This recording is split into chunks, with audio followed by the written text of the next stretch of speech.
The advanced piece is when things get a little bit more complex, typically reserved for those higher income earners, those going through an exit. An advanced strategy would be exactly what you guys fall into. And I think those advanced strategies, the key when we're looking at advanced strategies is understanding, one, is the strategy legal? What's been the biggest frustration when it comes to a 1031 exchange? Yeah, I think sometimes it's just understanding what is available out there from a 1031 exchange aspect. When we look at tax planning, I break strategies into two different pieces, what I call core tax strategies and advanced tax strategies.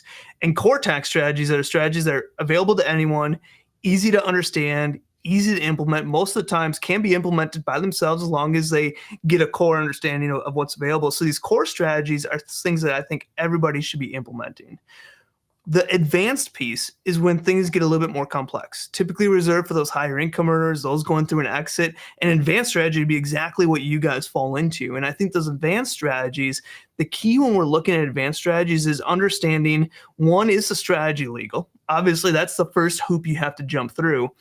But the second piece is who is doing the strategy. And that's the key part. Because again, when we look at a strategy and looking at that implementation piece, you can take something as simple as an home office, and you can make it illegal. And so that implementation piece is so big in knowing and working with partners that have been doing this for a while, understand it front to back. Oftentimes with advanced strategies, they focus solely on kind of one main strategy. It's the key of, is it legal? Get past that. Once you've gotten past that, is the partner I'm working with the best partner for this? Are they the best in this strategy, in this space? And then we can start to go down that route. With advanced planning, oftentimes more complex. There's likely going to be some type of charge, investment, cost to it, legal structure, whatever it might be.